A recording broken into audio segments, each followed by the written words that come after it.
महाराष्ट्र के पंढरपुर शहर में जगह जगह सड़कों पर गड्ढे पड़ने से नागरिक और भक्ति भाव से आने वाले श्रद्धालुओं को भारी परेशानी का सामना करना पड़ रहा है। इसी समस्या के विरोध में महर्षि वाल्मीकि संघ की ओर से एक अनोखा आंदोलन किया गया, जिसमें शहर के गड्ढों में मोमबत्तियां जलाकर प्रशासन का ध्यान आकर्षित करने की कोशिश की गई।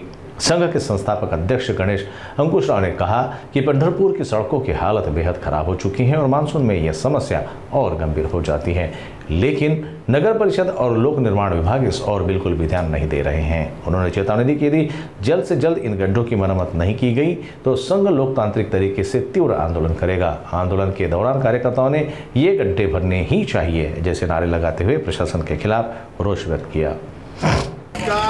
मी गणेश अंकुशराव, संस्थापक अध्यक्ष महर्षि वाल्मीकि संघ। आता या पंढरपूर शहर आहे, तीर्थक्षेत्र आहे, लाखो करोडो भाविक ह्या पंढरपूर शहरामध्ये रोज ये जा करत असतात। पण ह्या पंढरपूर शहरातल्या रस्त्याची दुरावस्था फार झालेली आहे। पूर्ण अक्षरशः अख्खा पंढरपूर जे आहे, जे रस्ते आहेत त्याची चाळण अक्षरशः पंढरपूर शहरात झाली आहे। हे निष्क्रिय प्रशासन आहे, निष्क्रिय अधिकारी आहेत, निष्क्रिय ठेकेदार आहेत। त्यांच्या ह्या कर्मामुळं आज पंढरपूरकरांना व येणाऱ्या भाविकांना ही अशी मेणबत्त्या लावण्याची वेळ आली आहे।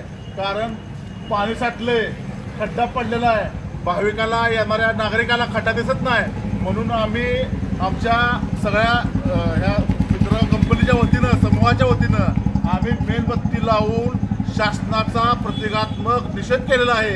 कारण मेणबत्ती लावल्यामुळं येणाऱ्या भाविकांना आणि येणाऱ्या अधिकाऱ्यांना तरी हे खड्डे दिसावे आणि एखाद्या भाविकाचा, एखाद्या नागरिकाचा जीव वाचावा अशी मागणी आम्ही ह्या माध्यमातून करतोय।